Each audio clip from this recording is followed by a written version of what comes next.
gente vai conversar com a delegada Michele Alves, ela que é diretora do PROCON aqui de Santa Catarina, e vai falar aí de um assunto que mexe bastante com a nossa região, porque as filas nos pedágios têm liderado aí as queixas dos consumidores na ferramenta Zap Denúncia do PROCON de Santa Catarina, e é um problema aí que muita gente tem reclamado.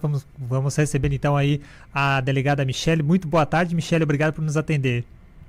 Boa tarde a todos os ouvintes. Sempre um prazer participar aqui do programa. O Joelson estava falando aí das reclamações, delegado, e eu já estava me uriçando, que eu pego o pedágio todo dia e à tarde vou te contar um negócio. É um desafio para os nervos aí, como diz meu vizinho, um desafio para os nervos. Tá, muita reclamação, então é de fato que mais tem movimentado o PROCON, a ferramenta do PROCON agora nesse início de ano? Então, nós temos, o Zap Denúncia foi lançado recentemente, e a partir do dia 6 de janeiro, realmente a gente recebeu muitas denúncias, né, de consumidores nas filas de pedágio, mostrando fotos, vídeos. Então, foi por essa razão que nós fizemos, então, uma reunião, chamamos a ANTT, que é responsável, né, pela concessão das rodovias federais e a fiscalização também, e chamamos também representantes da Arteres e da CCR, para entender como é que funciona, né, esse cumprimento das cláusulas contratuais, até porque há um limite de espera em que o consumidor deve ficar nas filas, e também, claro, algumas exceções. E então a gente fez essa reunião, fizemos algumas sugestões, mas independente disso, há um procedimento instaurado para que a gente possa, então, monitorar essas mudanças. Ô, Michele, aqui na região a gente tem uma reclamação dos motoristas que tem aquela regra ali, né, dos 200 metros em dias normais, 400 metros em véspera de feriado, e muitas vezes a empresa ela posterga, assim, ela não abre as cancelas. Como que o consumidor, o motorista, ele pode agir, ou como o PROCON pode agir para que às vezes isso seja mais efetivo, assim, às vezes a própria empresa ela retarda para abrir as cancelas? Então, a CCR é um contrato mais atual do que a Arteres, inclusive eles têm monitoramento por vídeo, o vídeo monitoramento deles também tem essa previsão. Eu ainda vou em loco verificar as duas praças de pedágio, né, todas elas do sentido sul, até porque a delimitação do percurso ali, né, dos 200 metros ou 400, ela tem que estar bem clara para o consumidor, isso que a gente pediu. E também a questão do tempo, de repente um cronômetro, coisa do tipo. O que eles alegaram é que eles não podem colocar coisas a mais do que não estão previstas em contrato, mas aí nós sugerimos a NTT que façam, então, essas adequações, tendo em vista que hoje, para o consumidor parado na fila, como é que ele vai comprovar que ele está ali mais tempo e dentro daquele perímetro estabelecido? Ou é foto, é filmagem, e mesmo assim fica difícil a prova no processo administrativo. Então, o PROCON, hoje, ele vai estar atuando como, entre aspas, como um fiscal ali, olhando realmente se estão cumprindo, em parceria junto com a NTT, porque a penalização, né, vamos imaginar que eles não estão cumprindo essa cláusula. A quem cabe fazer a penalização é a NTT, mas o PROCON estadual está trabalhando juntamente e de observador para que essas regras sejam cumpridas.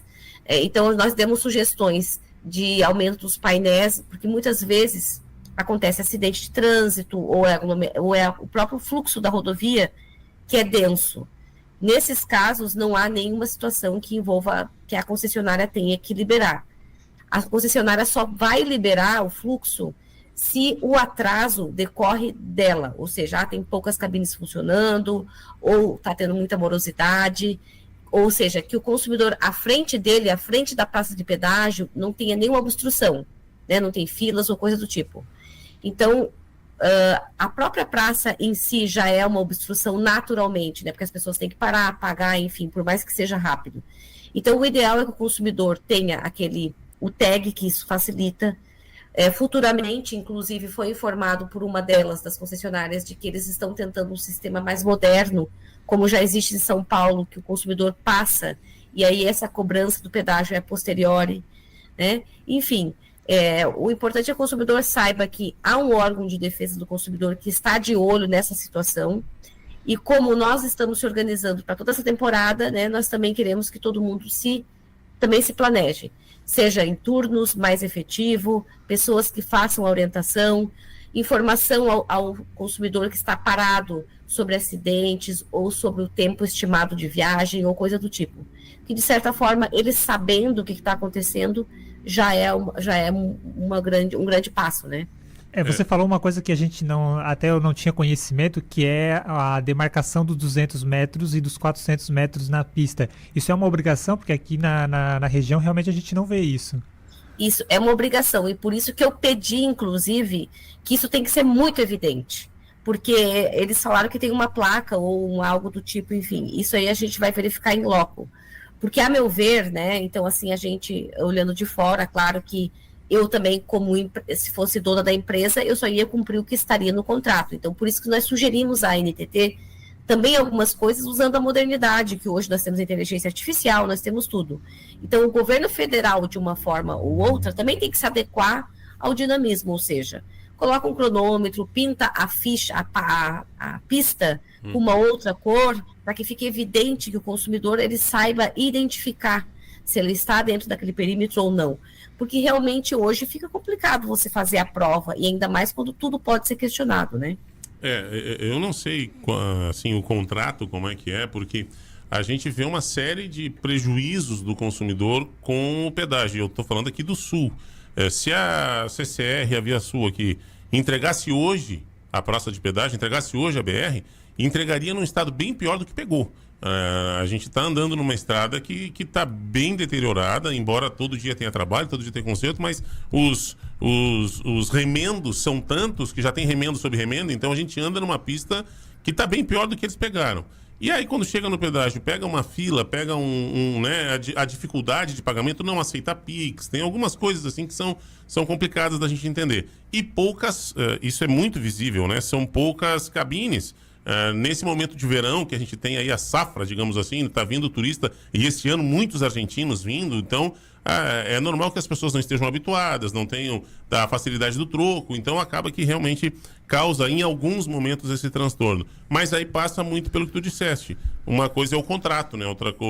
A gente tem no Brasil algumas contradições, tem uma lei, mas o prestador de serviço às vezes não anda de acordo com a lei porque o contrato dele é outro, fica uma coisa meio contraditória da gente entender, né?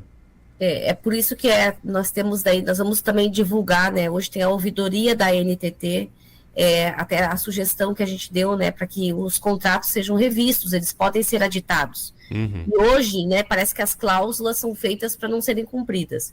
A questão do número de cabines é algo que realmente o consumidor pode comprovar com foto, horário, porque na hora do rush, né, na hora do pico, todas devem estar funcionando, ou inclusive eles podem mudar o fluxo. Eles podem aumentar de um lado e diminuir do outro, se o fluxo no inverso estiver menor. Então, tem várias possibilidades que podem ser feitas para amenizar.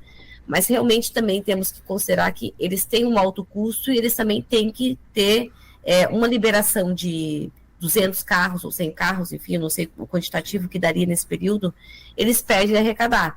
Mas, claro que uma multa, né, no caso de um descumprimento de uma regra como essa, é milhões de vezes maior. Então, segundo a CCR, eles informaram que liberaram a catraca mais de 10 vezes até em janeiro. É algo também que nós pedimos para que eles noticiem, né? Porque a gente também não teve esse conhecimento. Mas eu acho que nós começamos com uma boa conversa. O importante é que nós não vamos deixar isso passar, a gente vai continuar o monitoramento, tanto que nós vamos fazer uma visita nas praças para verificar essa demarcação. E vamos alinhar uma aproximação maior com a NTT, que faz a fiscalização das rodovias federais.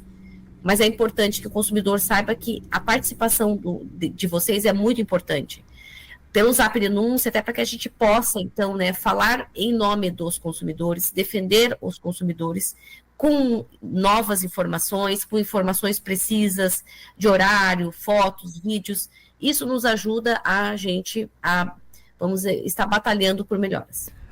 Delegada, aqui na região a gente vê que tem destinação de cabines. Por exemplo, 3 cabines são para pagar em dinheiro e aqui a CCR ela botou duas exclusivas para pagar por aproximação. E às vezes a gente vê muita fila nessas 3 que são em dinheiro, enquanto as 2 ali da aproximação estão mais vazias. E daí não tem gente atuando ali porque é só por aproximação. a empresa ela pode fazer essa reserva de específica por pagamentos? Essa situação eu não posso te dizer agora, porque a gente já focou mais na questão do tempo de espera. Mas a gente vai estar analisando todas esses argumentos, né? E agora a gente vai estar em loco indo para a gente verificar mesmo, né? Porque, claro, eles alegaram várias outras coisas, enfim. O processo vai continuar tendo andamento, né? E a gente vai verificar sobre essa situação do pagamento, se pode. O que eles informaram é que se tem muito fluxo numa via, numa das cabines ali, ou 3 ou 4, eles podem, inclusive, inverter o fluxo. Então, eu percebo que há essa flexibilidade de eles também receberem outras cabines. É eles que têm que monitorar, até porque a responsabilidade é deles do tempo de espera. Certo. Quando o motorista ele está ali nessa situação, ele pode acionar o PROCON. O PROCON ele tem fiscais assim por perto ou o PROCON não costuma trabalhar assim com pessoas que possam ir em loco? Ou também tem os PROCONs municipais, talvez auxiliar, pedir a ajuda dos PROCONs municipais para estar fazendo esse flagrante, digamos assim. Então, o que eu tenho dito, né, já para o pessoal, o PROCON, nós esperamos, assim, ações definitivas. Não adianta a gente estar lá, nós não temos efetivo para ficar monitorando o tempo inteiro no pedágio, até porque não é essa a nossa função, né? Mesma coisa, o PROCON municipal tem várias demandas para ficar lá e tentando fazer o flagrante. O que nós queremos é algo definitivo, uma mudança de cultura ali do pessoal, porque a gente vai ter que trabalhar isso, nem que seja com o Ministério Público, se for o caso, para o futuro, porque o que nós queremos é que a regra seja cumprida de forma contínua, e não quando a gente chegar lá na praça e bater na porta e mandar abrir, né? É claro que a gente... Por isso que é importante que o consumidor continue nos informando, até para nós termos uma amostragem, qual o dia que dá mais pico, ou qual que é o horário, para que a gente possa ter elementos e trabalhar juntos, para que haja uma mudança de postura das empresas, tanto da NTT na parte fiscalizatória, quanto nas próprias concessionárias. O trabalho de fiscalizar mesmo é da NTT, no caso, né? É da NTT, mas a gente até poderia, que adianta ir lá um dia e mandar liberar, se no dia seguinte eles estejam descumprindo, né? É por isso que a gente quer, sim, resolver a situação de que haja uma nova postura a partir de então, né? Até porque essas regras, elas não eram transparentes, claras, assim, não eram publicadas. Acho que dificilmente algumas pessoas tinham conhecimento disso. Então, o papel do PROCON também é fazer com que o consumidor ele fique mais consciente e sabedor dos seus direitos para que ele possa exigir. Nós estamos no momento em que nós, em Santa Catarina, né, com o governo Jorginho Mello, nós queremos ter uma mudança de paradigma em relação à defesa do consumidor e realmente mudar alguns posicionamentos antigos. Ninguém mexia nisso, ninguém fazia isso, ninguém vai mais aceitar isso. E as pessoas têm que criar o hábito de reclamar, ou seja, de denunciar. O que está certo, ok, parabéns. O que está errado, nós precisamos melhorar. Então, nós fizemos, então, a política da boa vizinhança, chamando as empresas, entendendo também quais são as dificuldades, o que a gente pode também fazer para melhorar, as sugestões que a gente possa implementar. E aí, não havendo, por óbvio, alguma mudança, alguma postura, nós estaremos, sim, tomando outras medidas, né? Mas, pela primeira conversa, deu a entender que eles já estão cientes que nós estamos de olho nisso. Então, a partir de agora também, com o consumidor nos auxiliando pelo Zap Denúncia, aí a gente vai ter um raio-x aí semanalmente de como que as coisas estão indo. Delegada, para a gente encerrar, só para reforçar então aí como é que os motoristas podem enviar suas denúncias para o Zap Denúncia do PROCON. Então, o Zap Denúncia é o 48-3665-9057. É um número de telefone em que qualquer pessoa, moradora ou não de Santa Catarina, pode gravar. Ele pode estar fazendo áudio, vídeos, fotos, nos encaminhando informação. Todas as informações serão bem recebidas e nós estaremos avaliando, fazendo um monitoramento com base nisso, né? Número de cabines, horário, troco, forma de pagamento, tudo isso aí é importante, para que a gente possa estar conversando então com a empresa e fazendo com que as melhoras sejam vistas pelo consumidor. Michele Alves, muito obrigado pela sua participação e pelos seus esclarecimentos aqui no Jornal do Meio-Dia da Rádio H2O FM. Estamos à disposição aí para também estar divulgando e acompanhando o trabalho de vocês. Eu que agradeço e desejo um bom dia a todos. Muito obrigado.